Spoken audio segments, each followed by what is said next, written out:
What if several people who had never met began having the exact same dream and then disappeared together? We're not talking about vaguely similar dreams or common themes that many people experience.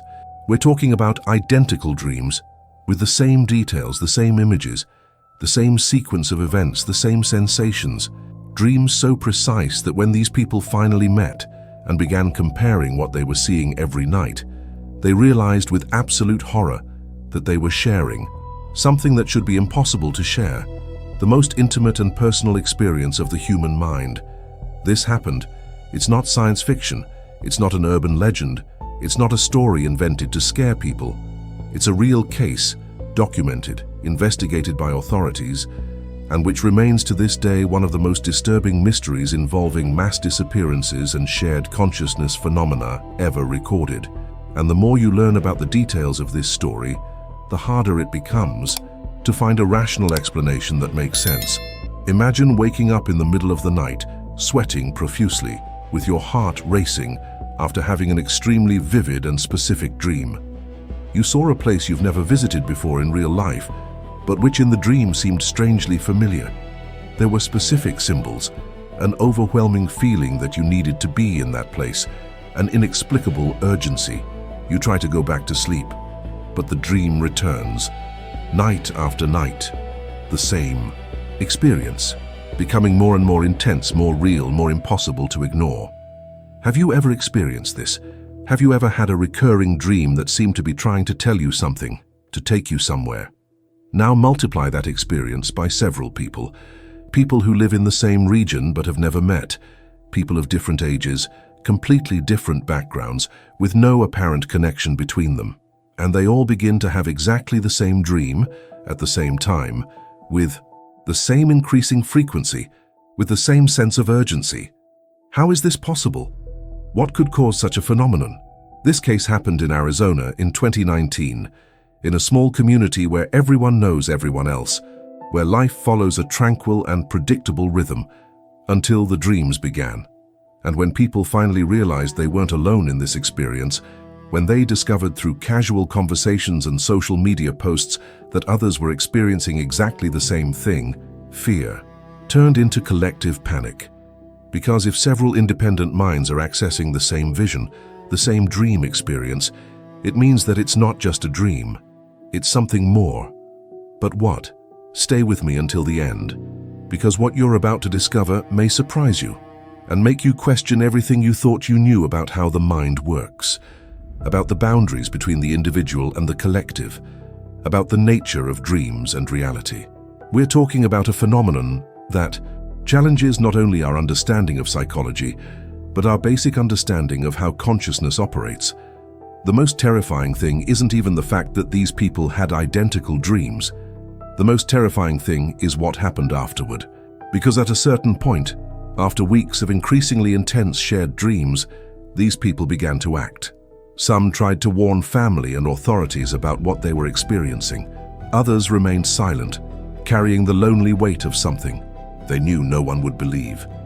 But all of them, in one way or another, felt the same growing compulsion, the same inexplicable need to go to a specific place. And then, on one particular morning, several of these people simply vanished. Not one, not two, but a significant group of individuals who had no apparent reason to disappear together, who didn't know each other well enough to plan something like that, who led completely normal and stable lives. They simply left their homes, their jobs, their routines, and never returned. And when the authorities began to investigate, when desperate families began to search for answers, the truth about the shared dreams began to emerge from behind the scenes. And this revelation transformed what seemed to be a strange case of multiple disappearances into something much deeper and much more disturbing. Are you ready to learn the details? Because we need to start from the beginning, understand exactly where this happened, and what life was like in that community before the dreams began to change everything. But before we delve deeper into this story, I need to ask you something. If you're already feeling that chill, if this introduction has left you with more questions than answers, if you're realizing that this isn't just another disappearance case, but something that touches on much deeper issues of consciousness and reality, leave a comment below. Tell me, Do you believe it's possible to share dreams with other people? Have you ever had a similar experience, even on a smaller scale? These accounts you share are fundamental because often the most impressive stories aren't in official records, but in the personal experiences of people like you. And look, if you're enjoying the content so far, click that like button. It may seem like a small gesture, but it makes a huge difference. That's what shows the algorithm that stories like this, real cases that challenge our understanding of how the world works, deserve to be seen by more people. Each like is a sign that you value this kind of in-depth investigation, this dive into mysteries that most channels prefer to ignore because they are too complex, too strange, too uncomfortable. And if you haven't subscribed to the channel yet, now is the perfect time. Because every week I bring you real cases of unexplained disappearances, premonitions that have come true, phenomena of collective consciousness that challenge everything we think we know. Your participation here is what makes this channel grow and reach more people, with this type of content that goes beyond the superficial, that isn't afraid to ask the tough questions, that treats these mysteries with the seriousness and respect they deserve. Don't forget to activate the notification bell too, because you won't want to miss any of these cases that I'll continue to bring you. Now that you're part of this community of people who aren't afraid to explore the unknown, let's go back to Arizona, 2019. Let's explore the place where it all happened, because understanding the setting is essential to understanding the mystery. The town is called Sedona Valley, and if you've never heard of it, don't be surprised. It's not one of Arizona's famous tourist destinations like Flagstaff or Scottsdale. It's one of those small communities with about 3,500 inhabitants, located approximately 2 hours north of Phoenix, nestled among the region's characteristic red rock formations and surrounded by miles of desert stretching as far as the eye can see. It's the kind of place where everyone knows everyone, where the same families have lived for generations, where life follows a rhythm that seems immune to the frenetic transformations of the modern world.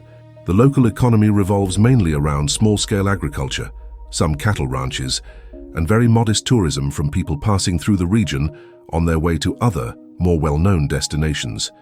It has a main street with essential establishments, a supermarket, a pharmacy, 2 restaurants, a gas station, a school that serves from kindergarten through high school, and a church that functions as an unofficial community center where people gather not only on Sundays, but for practically any significant social event.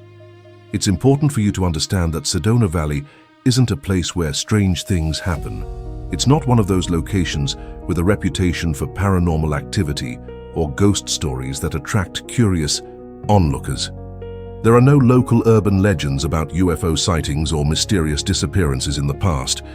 It's genuinely an ordinary place, perhaps even a little boring for those seeking excitement, but exactly the kind of community that offers safety, predictability, and that sense of belonging that only small places can provide. The people who live there are, for the most part, practical-minded. Farmers, shopkeepers, teachers, mechanics, nurses who work at the small local clinic. People who wake up early, work hard, know their neighbors by their first names, and sleep peacefully at night because crime is practically non-existent there. The last time something truly dramatic had happened in Sedona Valley was almost 10 years prior, when an accidental barn fire destroyed a local family's crops, and the entire community rallied to help. The year 2019 began like any other for the inhabitants of Sedona Valley. January and February brought the coldest temperatures of the desert winter. March began to warm up, and in April life followed its established routine. Children went to school, adults to their jobs, the afternoons were marked by the dry heat characteristic of the region, and the nights brought that impressive starry sky that is only possible in places far from the light pollution of big cities. It was in mid-April, specifically in the second week of the month, that the first reports began to appear. And here's something fascinating about how this story unfolded. It didn't start with panic or alarm. It began with casual conversations, seemingly insignificant comments that would only gain meaning when people started connecting the dots. A woman named Margaret Chen, the owner of the local pharmacy, casually mentioned to a customer that she was having trouble sleeping because she'd been having the same strange dream several nights in a row.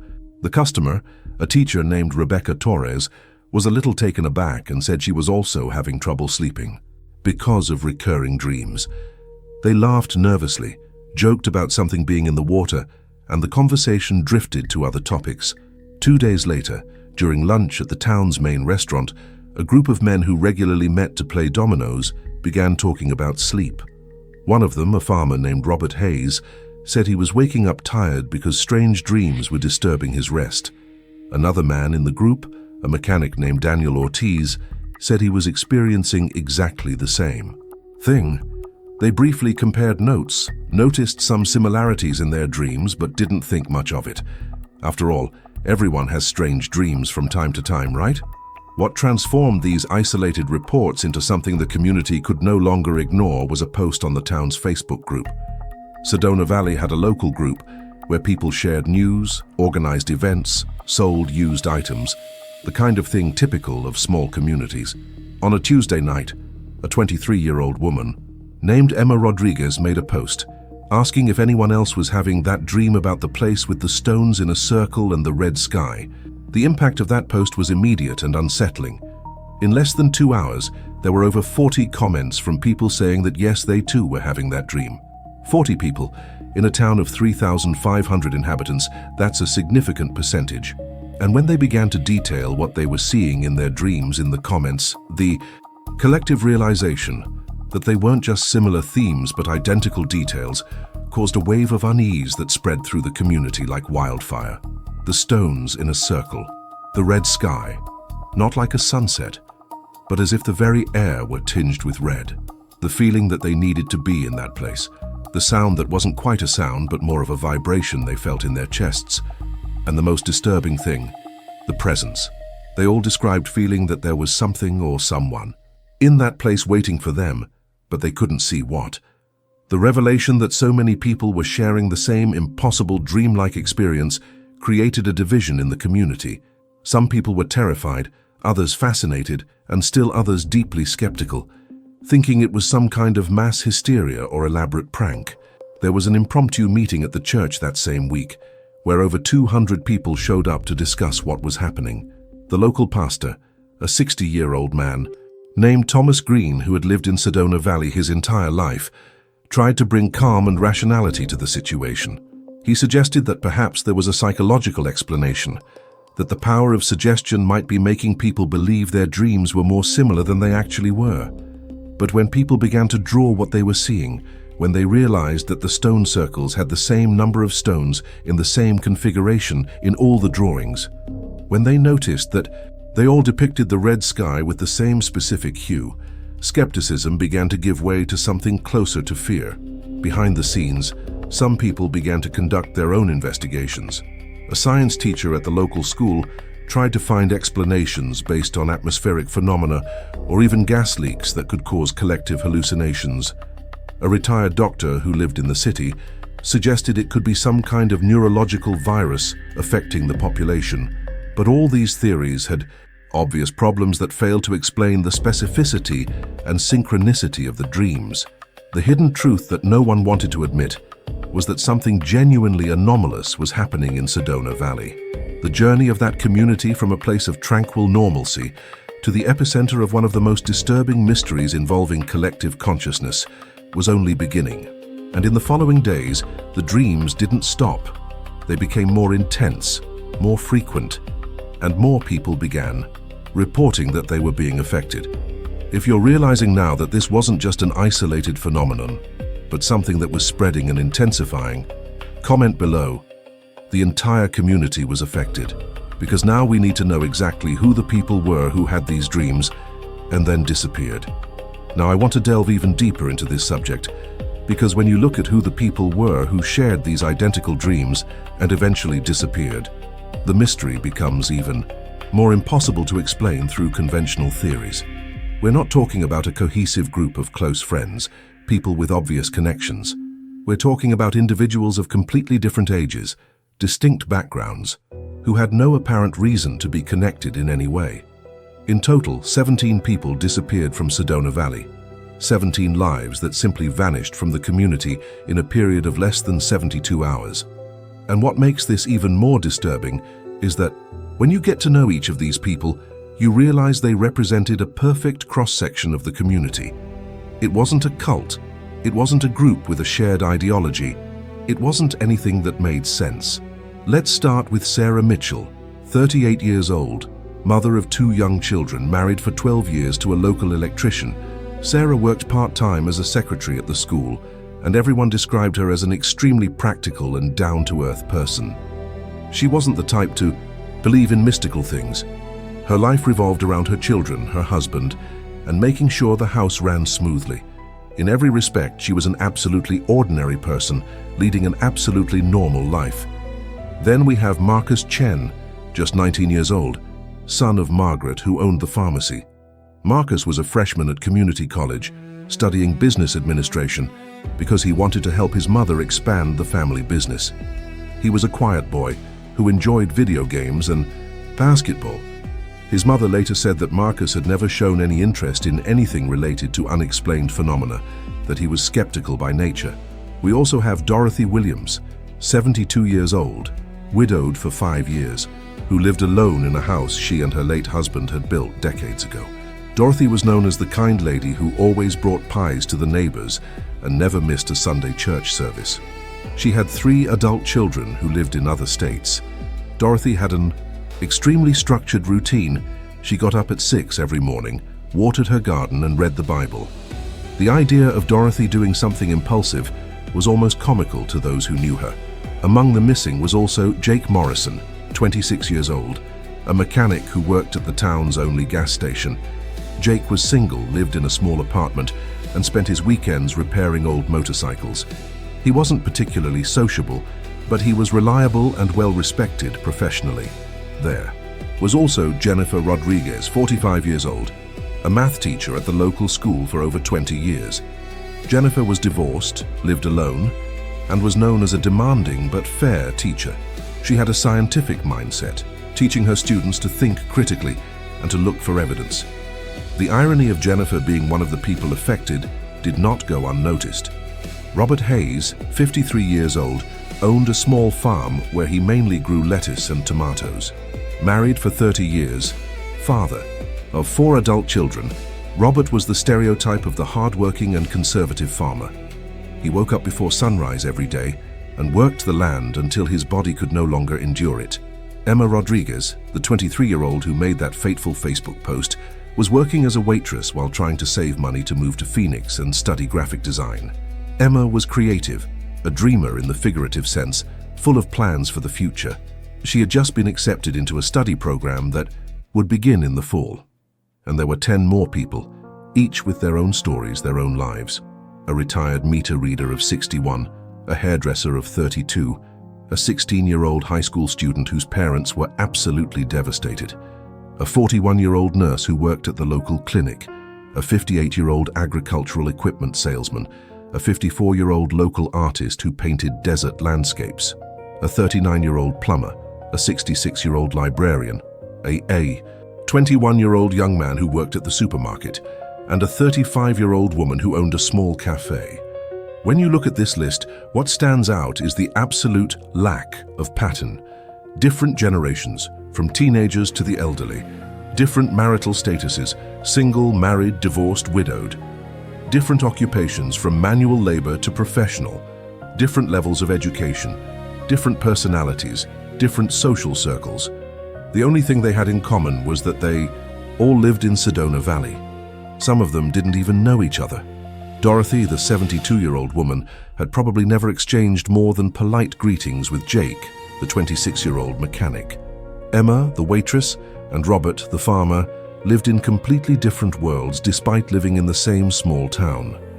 They didn't frequent the same places, they didn't have mutual friends, they didn't participate in the same social activities, and yet they all began to have exactly the same dream, the same image of the stones in a circle, the same impossible red sky, the same sense of urgency, the same invisible but undeniably real presence.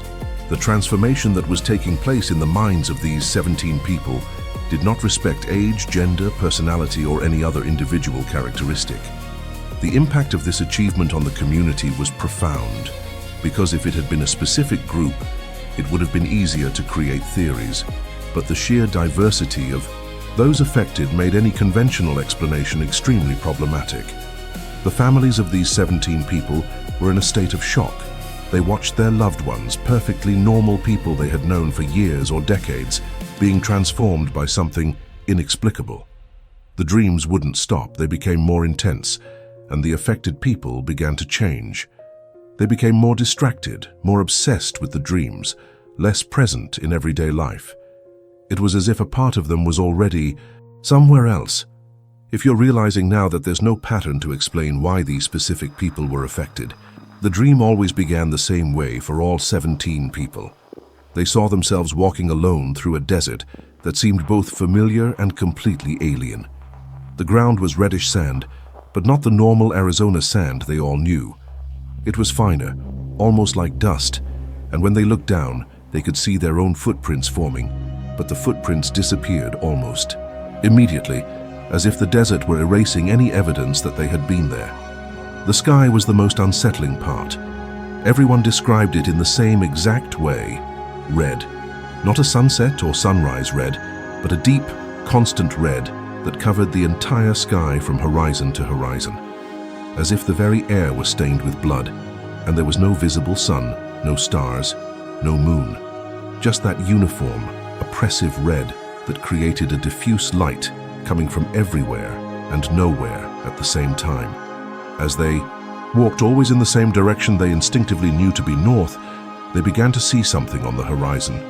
It was difficult to distinguish at first, just dark shapes against that impossible red sky. But as they approached, the shapes became more defined. They were stones. Large vertical stones arranged in a perfect circle. When they finally arrived at the stone circle, they all described the same exact number: 13 stones. Each one was approximately 3 meters high, made of a dark stone that seemed to absorb red light instead of reflecting it, and they were positioned with perfect geometric precision. The diameter of the circle was large enough that you could stand in the center, and the stones would be about 10 meters apart in all directions. And here's a detail that later gave all the researchers chills. Several of the people who had the dream made independent drawings of the stone circle. When these drawings were compared, the relative position of each stone was identical. One of the stones had a vertical fissure on the left side. Everyone drew that fissure. Another stone was slightly lower than the others. Everyone noticed and drew that. The accuracy was impossible to be a coincidence. In the center of the circle were symbols etched into the ground.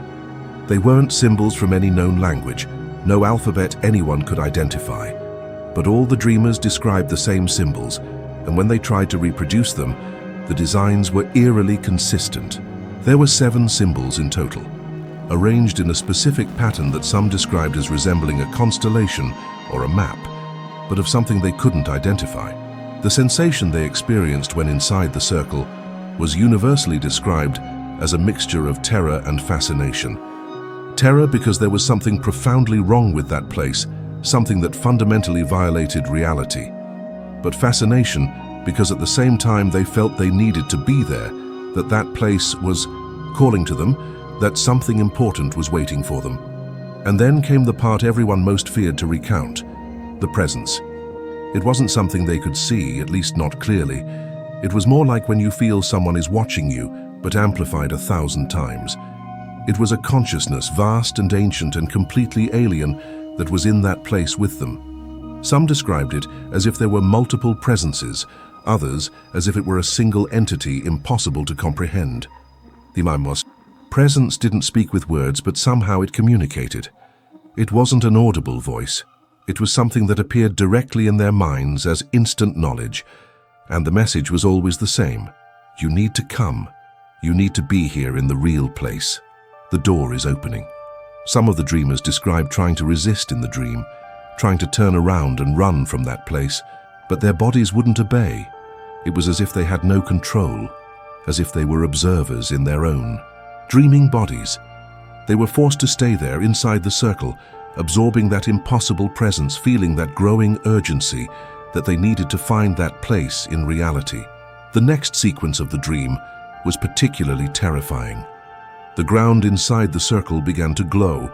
The symbols etched in the sand emitted a light that wasn't quite light. It was more as if the space within the symbols itself was becoming transparent, revealing something beneath. And through that transparency, they could see, or at least feel, an impossible vastness. As if that circle of stones were a doorway to another place, another dimension, something completely outside our known reality. And then, at the moment when the brightness reached its maximum intensity, when the sensation of something passing through that door became almost unbearable, they would wake up, always at that exact point, always sweating profusely, heart racing, with the physical sensation that something had been interrupted. Midway, that something important was trying to happen but couldn't be completed. What made this dream even more disturbing was its consistency, not only in content, but in progression. On the first night someone had the dream, they only got as far as seeing the circle of stones in the distance before waking up. On the second night they got closer, able to see the individual stones. On the third night, they entered the circle. On the fourth, they saw the symbols. On the fifth, they felt the presence clearly, and so on, as if the dream were unfolding in chapters, revealing more each night. And all 17 people who eventually disappeared were on the same progression, experiencing the same stages on the same nights. It was as if they were being synchronized by something, gradually prepared for something that was to come. Some tried to avoid sleep by drinking excessive amounts of coffee, using stimulants, anything to prevent dreaming. But it didn't work. When sleep finally overcame them from sheer exhaustion, the dream was there waiting, and it was even more intense than it would have been if they had slept normally. Jennifer Rodriguez, the scientifically minded math teacher, meticulously documented every aspect of the dream in a journal. She wrote detailed descriptions, and tried to find patterns or clues about what might be causing it. But her rational approach offered little comfort when she was actually inside the dream, experiencing that impossible reality that challenged everything she believed about how the world works. Robert Hayes, the pragmatic farmer, tried simply to ignore the dreams, to treat them as insignificant. But he couldn't hide from his wife the impact they were having. She saw him wake up in the middle of the night, visibly shaken, refusing to talk about what he had seen. The transformation in him was gradual but undeniable. He became more distracted, less present, as if a part of him was already somewhere else. Emma Rodriguez, the young waitress, was the most vocal about the dreams, sharing details in the Facebook group, trying to find others who were going through the same thing. She hoped that by bringing everything to light, by discussing it openly, they could collectively find a way to stop what was happening. But the revelation only intensified the collective fear when everyone realized the extent of the synchronicity. The hidden truth that was becoming inescapable was that these 17 people weren't just having similar dreams by chance or suggestion. They were accessing the same space, the same experience, as if their consciousnesses were being pulled into a place that existed outside the norm, a place that was trying to manifest itself in physical reality. If you're feeling that shiver down your spine right now, if you're realizing that this level of accuracy in shared dreams is impossible to explain through coincidence, write this down. They were seeing the same place, because now we need to talk about how these people discovered they weren't alone. The discovery didn't happen all at once. It was a gradual and increasingly terrifying process that unfolded over about a week. And what makes this part of the story particularly fascinating is how modern technology, specifically social media, allowed these people to connect the dots in a way that would have been impossible at any other time in history. It all began with those casual conversations I mentioned earlier. Margaret Chen at the pharmacy chatting with a customer about sleep problems. The men playing dominoes at the restaurant, comparing notes about strange dreams. But these were just initial whispers, disconnected fragments of something larger that had yet to reveal itself. The real revelation came with Emma Rodriguez's post in the Sedona Valley Facebook group. It was a Tuesday night, around 9 o'clock. Emma was lying in bed, having just woken up from the dream for the 5th night in a row. This time, she had experienced the part where the presence communicated directly, and she was absolutely terrified. Her hands trembled as she picked up her phone and began typing. Her post was simple, almost desperate. Is anyone else having that dream about the place with the stones in a circle and the red sky? Please tell me it's not just me. She wasn't expecting much. What she didn't expect was the flood of responses that began almost immediately. The first reply came 2 minutes later from Sarah Mitchell. Sarah wrote simply, "My God, you too? I thought I was going crazy." 3 minutes later, Marcus Chen replied, "The 13 stones, the red sky, the symbols on the ground. How do you know about this?" And then the floodgates opened. In less than an hour, there were 42 replies to the post. 42 people saying yes, they too were having that exact dream. And these weren't just vague confirmations, they were detailed descriptions that matched perfectly. Someone mentioned the stone with the crack on the left side, and 5 other people replied that yes, they too had seen that exact crack. The psychological impact of this collective revelation was immense. Each person who had been carrying that dream in relative isolation, questioning their own sanity, suddenly realized they were not alone. But instead of bringing comfort, this discovery brought a new layer of terror. Because if so many independent people were having the same impossible dream, it meant that it was real in some way that completely defied normal understanding. Jennifer Rodriguez, the math teacher, saw the post around 10 o'clock at night. She had spent the last few days trying to rationalize her own dreams. But when she saw that post and the dozens of responses, when she realized that other people were describing details she thought were unique, something fundamentally changed in her mindset. She wrote a long response, detailing her scientific approach, sharing her drawings and notes. Robert Hayes, the prey farmer who normally only used Facebook to look at pictures of his grandchildren, was up late that night because he was afraid to sleep. He saw the post and stared at the screen for several minutes, processing it. Finally, he simply commented, "This is real. Whatever it is, it's real." It was the first time he had admitted that, even to himself. Dorothy Williams, the 72-year-old woman, saw the post the following morning when her granddaughter helped her check Facebook. She began to cry when she realized that other people were experiencing exactly what she saw every night. She had thought she might be developing dementia. The revelation that it was something external, something shared, was both a relief and a new kind of fear. Behind the scenes that night and the following day, private conversations erupted throughout the city. People who had recognized each other in the comments began messaging each other directly, comparing more details, trying to understand. Some met in person the next day, sitting in cafes or in each other's homes, talking quietly about their shared experiences. Jake Morrison went to one of these impromptu meetings at Emma's house. There were about 8 people there, all of whom had responded to the original post. They spent hours comparing notes, drawing together, trying to assemble a collective map of the place they were all visiting in their dreams. The atmosphere was tense, a strange mix of camaraderie born from shared trauma and growing terror. It was during this meeting that someone suggested they should try to find the place in real life. The idea seemed absurd. How do you find a place that only exists in dreams? But Emma had a revelation. She said that the desert in the dream, despite being alien in many ways, had elements that seemed familiar. The rock formations in the distance, the texture of the sand, something resonated with the real landscape around Sedona Valley.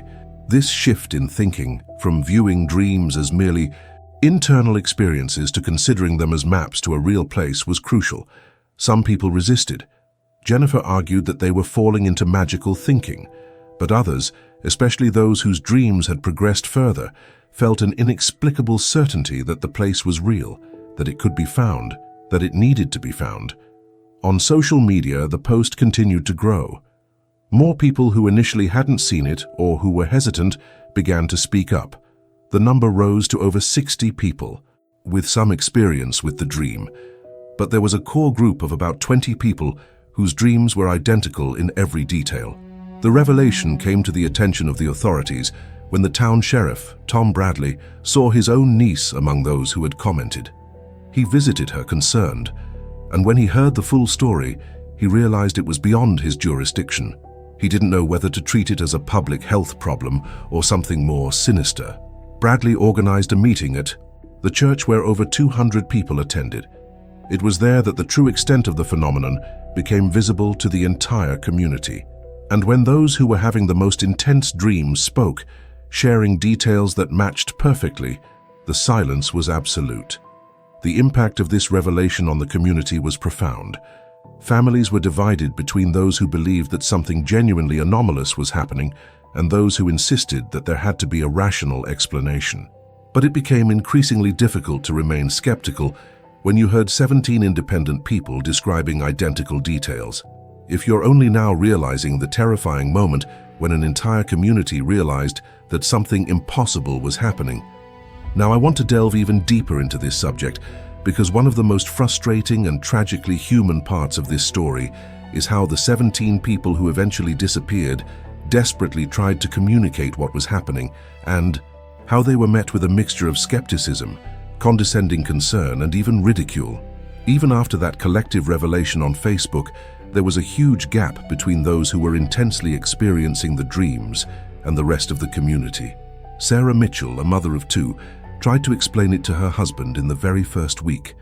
She woke up in the middle of the night after one of the dreams, trembling, and her husband woke up worried. Sarah tried to describe the circle of stones, the red sky, the presence. Her husband, a practical man who worked as an electrician, hugged her and said it was probably stress, that she was working too hard. He suggested she take a few days off. Sarah's frustration was immense because she knew, with deep certainty, that it wasn't just stress. It was something real, something important. But how do you convince someone of that when you yourself can barely believe it? When Sarah showed her husband the Facebook post with dozens of replies, he became even more worried, but not in the way she had expected. He began to wonder if there was some kind of mass hysteria going on. He even suggested, with all good intentions, that Sarah see a psychologist. The shift in their relationship dynamic was painful. Sarah felt she could no longer be completely honest, because every time she tried, she saw that concern in his eyes that was less about believing her and more about worrying about her mental health. Marcus Chen had a similar experience with his mother. Margaret was among those who also had the dreams, but hers weren't as intense. When Marcus explained the progression of his dreams, how they were becoming more urgent, Margaret was genuinely terrified, but not for the same reason. She was afraid her son was developing some kind of psychiatric condition. She insisted he see a doctor. The doctor at the local clinic, Dr. Richard Patterson, had been sought out by several of the people having the dreams. Patterson was competent, but completely out of touch with their depth. He prescribed anxiety medication for some, suggested therapy for others, but the impact of his interventions was minimal because what these people were experiencing did not respond to conventional medication. The dreams continued, unchanged, relentless. Jennifer Rodriguez made a decision that many considered controversial.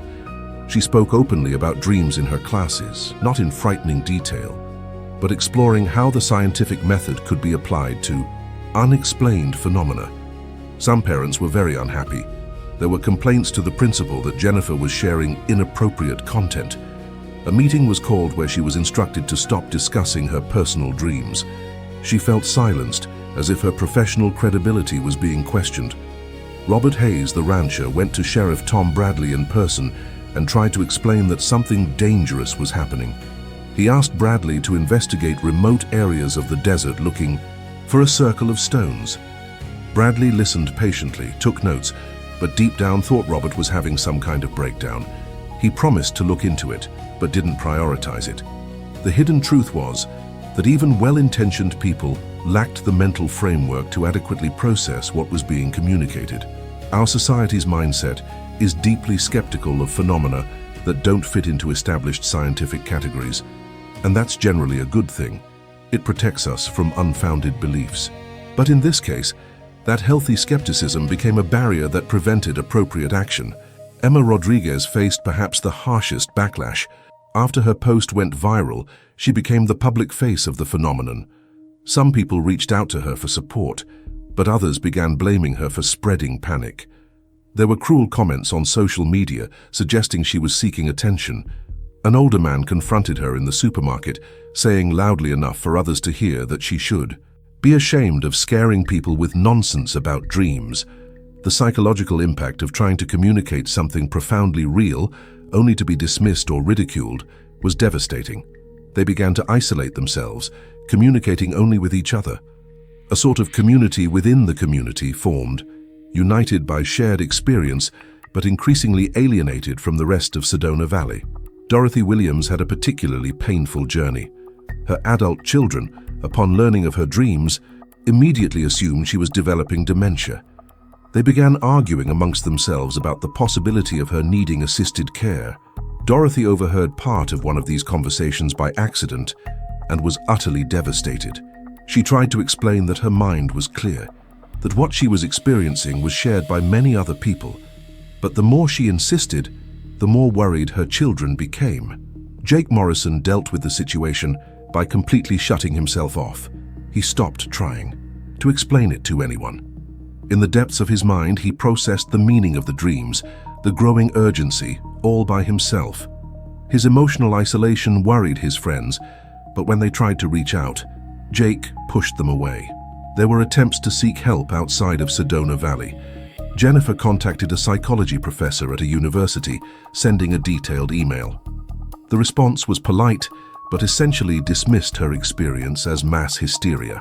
Sarah tried contacting parapsychology researchers.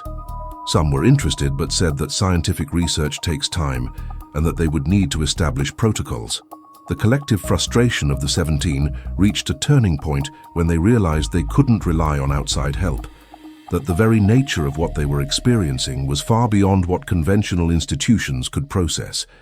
They would have to trust each other and their own instincts. If you've ever tried to communicate something important but were completely misunderstood, write this down. Nobody believed them, because now we need to talk about the day everything came together. It was Thursday, April 25th, 2019. The day began like any other in Sedona Valley, with the sun rising over the red rock formations of the desert, with people waking up for another day of work and routine.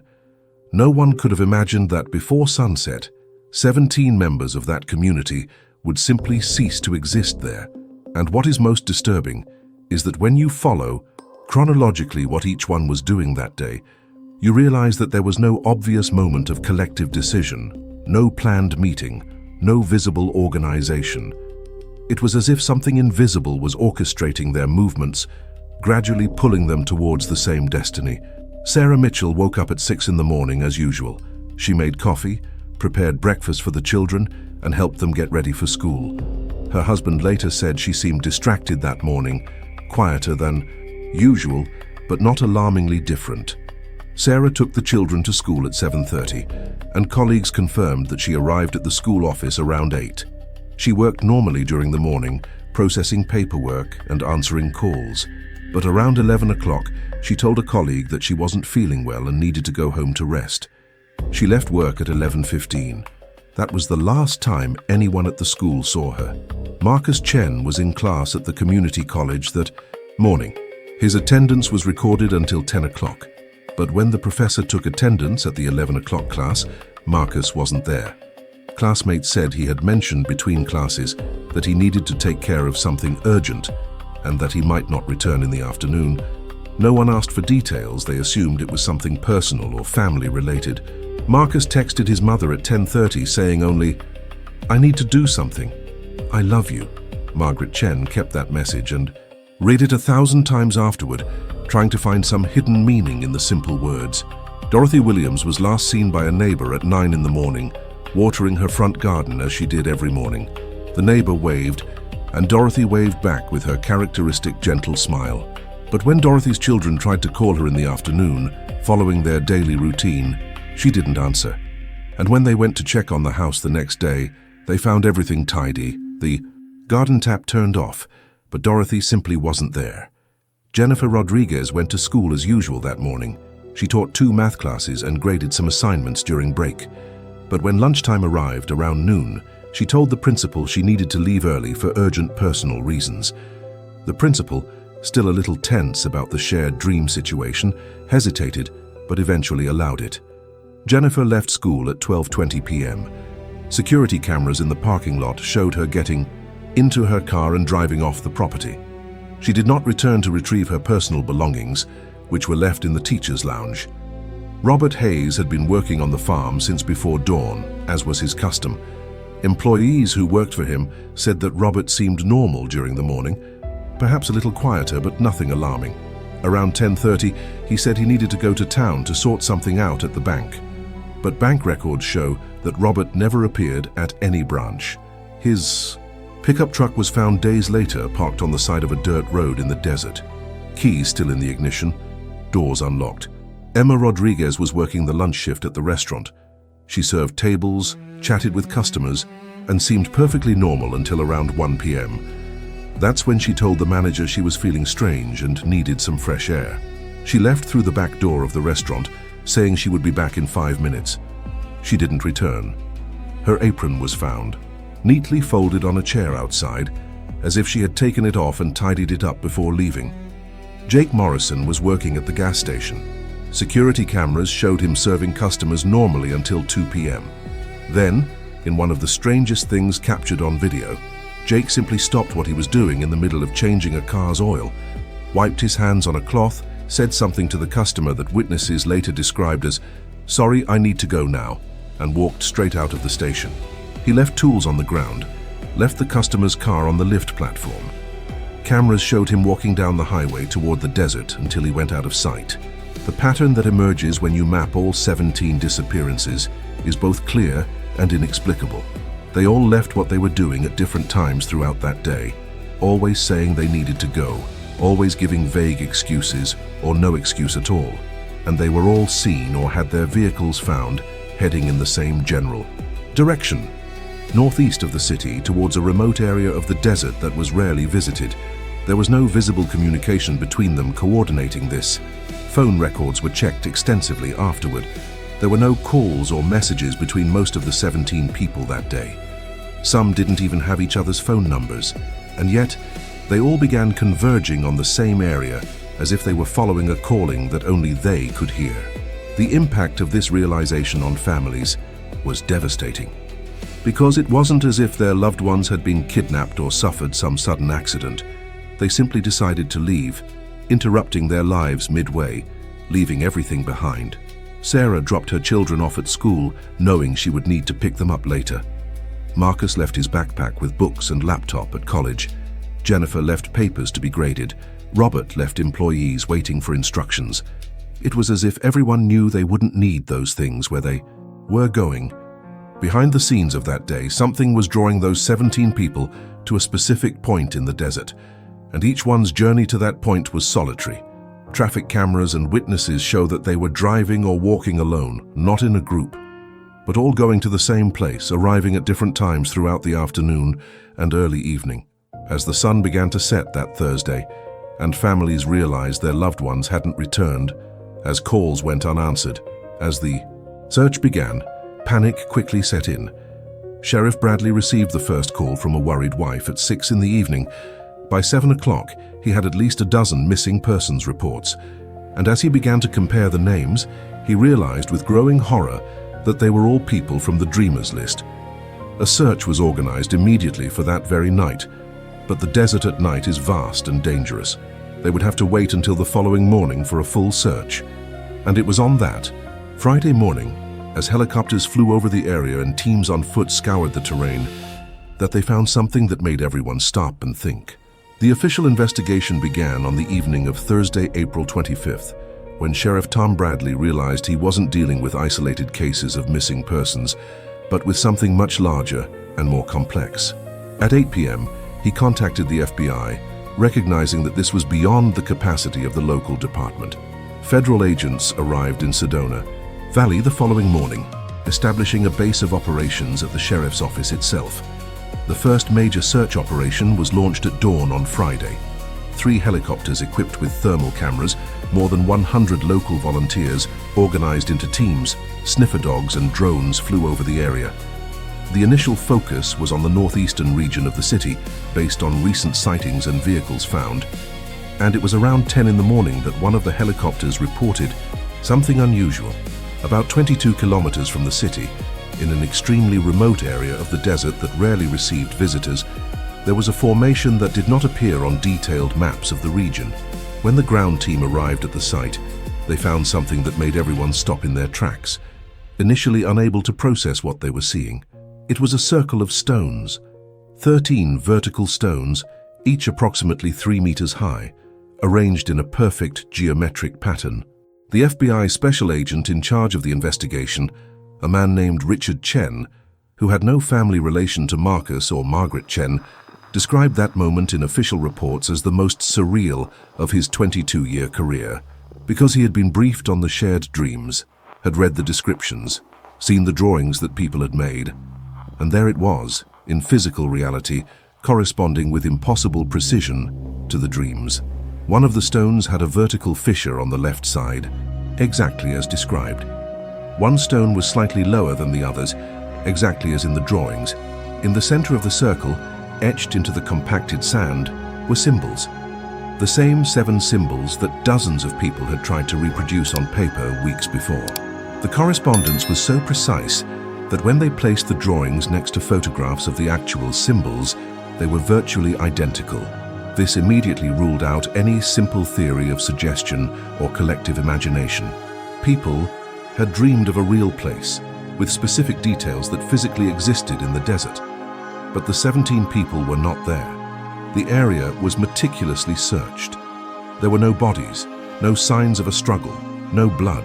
What there was were footprints, many footprints leading to the stone circle, converging from different directions, all ending inside the circle. Forensic experts counted footprints corresponding to at least 15 different individuals, all relatively recent, dating back more than 24 hours. Inside the circle, the pattern of footprints became chaotic and then simply stopped. It was as if the people had walked there, entered the circle, and then simply ceased to exist. There were no footprints leading out of the circle. There were no trails leading away from the area. Sniffer dogs were brought in and followed the tracks to the circle, but once inside, they completely lost the scent. It was as if the people had been erased from physical reality at that specific point. The investigation found some personal belongings left around the circle. Robert Hayes' wallet was on the ground, carefully placed, not thrown.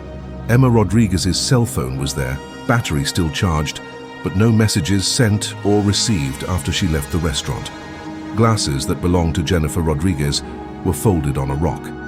It was as if people had consciously decided to leave these items, not as if they had been forced or struggled.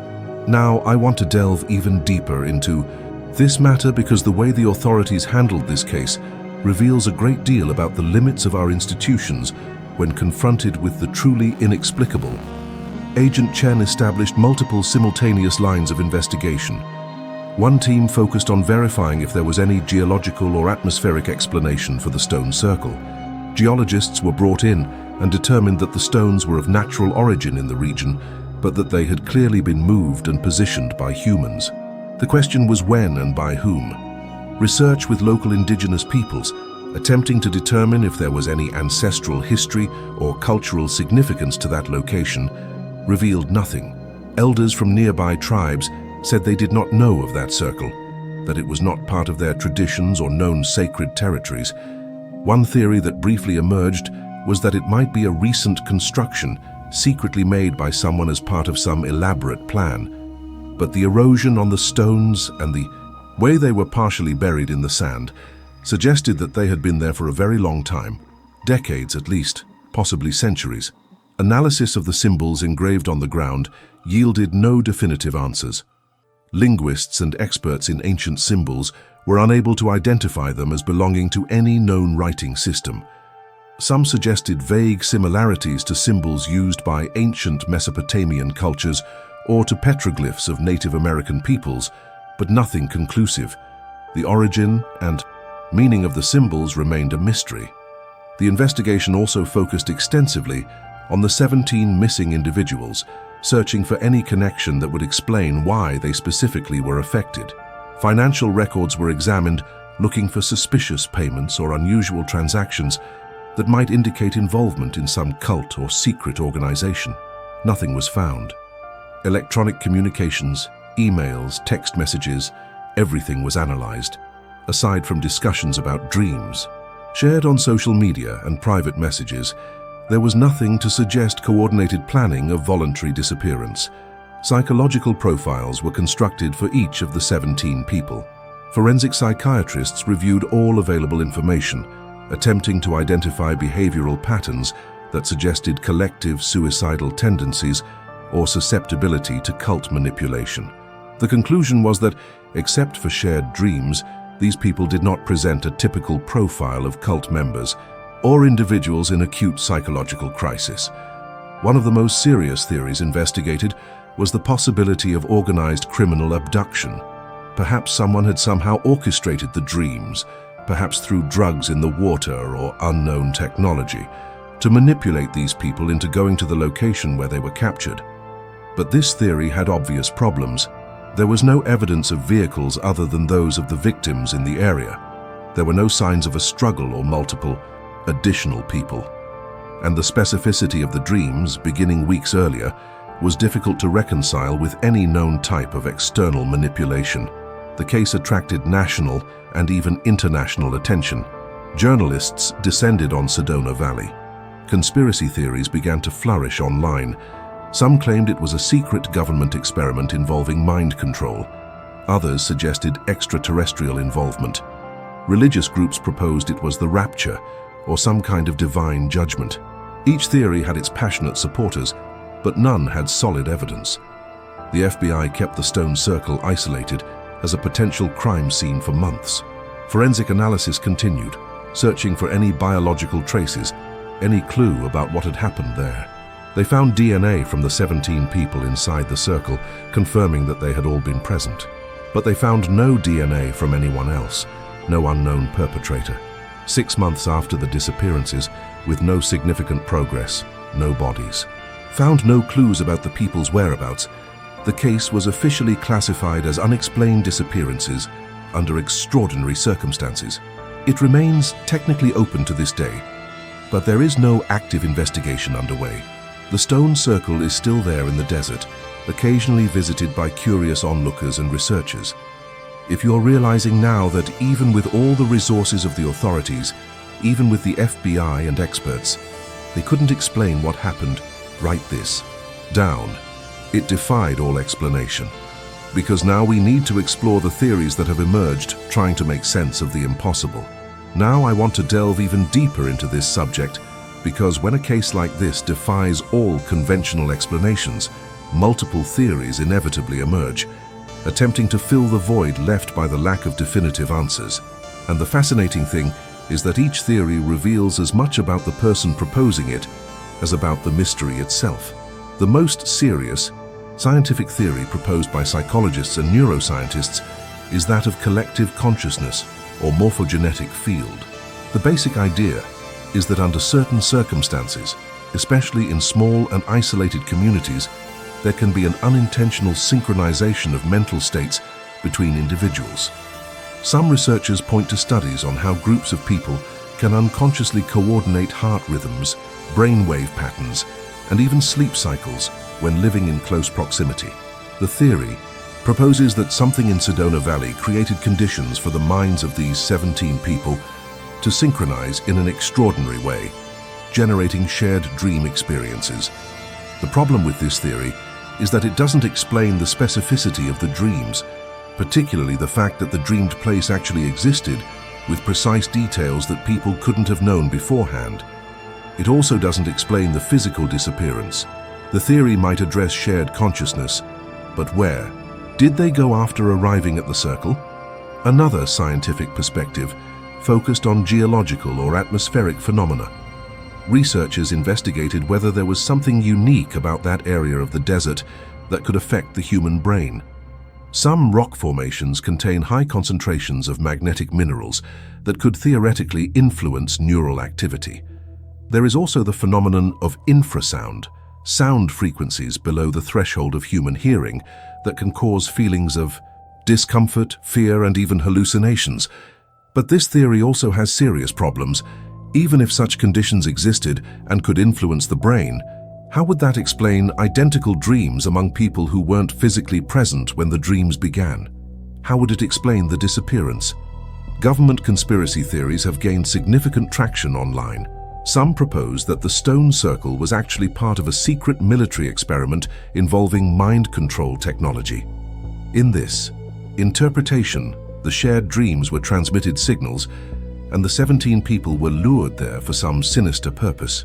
The main evidence cited is the FBI's rapid involvement and subsequent secrecy surrounding certain aspects of the investigation. They also point to the fact that no bodies were found. The problem is the complete lack of concrete evidence of government involvement. No leaked documents, no inside witnesses, no trace of special operations. Theories involving cults or secret organizations have also emerged. Some investigators have proposed that perhaps there was a cult operating in secret, recruiting members through some unknown method. The shared dreams would be part of a sophisticated indoctrination process. The mass disappearance would then be a planned event. This theory gains some credibility from the fact that cults do exist and sometimes manage to manipulate rational people into doing extreme things, but the investigation found no evidence of any cult-like organization. No charismatic leaders were identified, and no secret meetings were discovered. The extraterrestrial or interdimensional explanation is perhaps the most speculative, but also one of the most discussed. Proponents of this theory point to the fact that the stone circle and symbols do not correspond to any known human culture.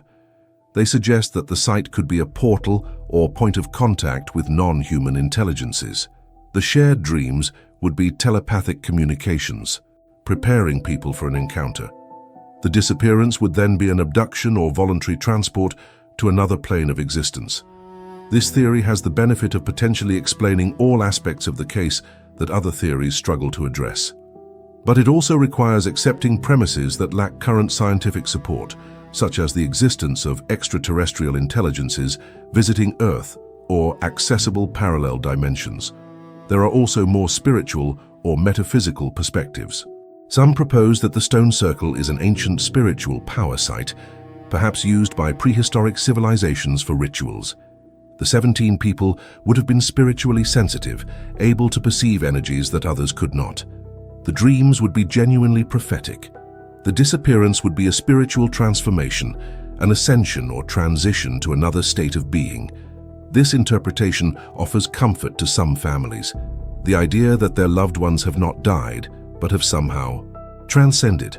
But it is by its very nature impossible to verify or refute through empirical methods. A less discussed but intriguing theory proposed by some theoretical physicists involves quantum phenomena on a macroscopic scale. The idea is that perhaps under very specific and rare conditions, quantum effects that normally only occur at the subatomic level could manifest themselves on a larger scale.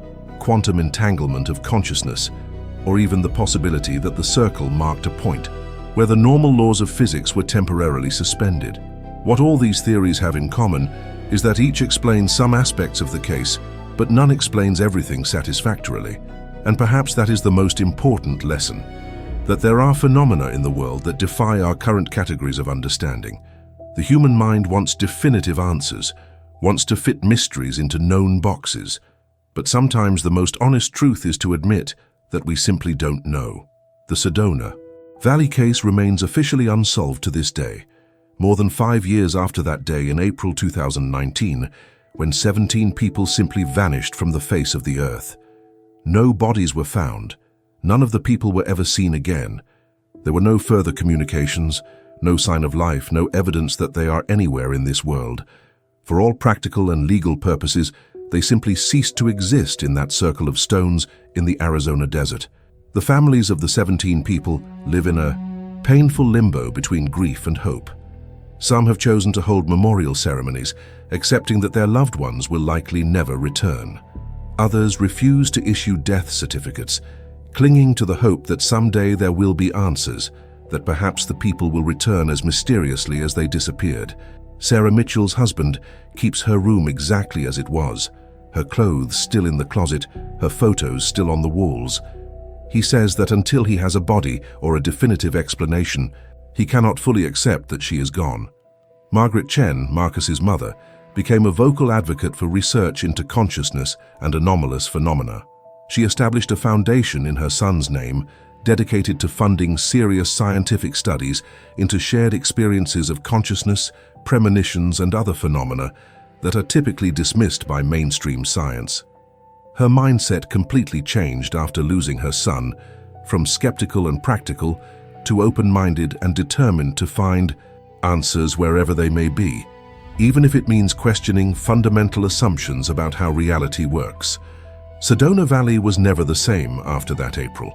The population decreased significantly in the following years, with many families deciding to move away, unable to cope with the memories and the unsolved mystery that hangs over the community. The town, once known for its tranquility and normalcy, is now associated with one of the most bizarre and inexplicable mass disappearances ever documented. Some see it as a curse, others as a call to understand something greater about the nature of human consciousness. The stone circle in the desert has become a pilgrimage site for very different kinds of people. Paranormal researchers visit regularly, taking measurements, trying to capture phenomena. Morbidly curious people make the difficult trek just to take photos. And there are those who go there seeking their own spiritual or existential answers, sitting inside the circle and meditating, hoping perhaps to catch a glimpse of what the 17 people experienced. Interestingly, there were later reports from people who visited the circle saying they had unusual dreams afterward.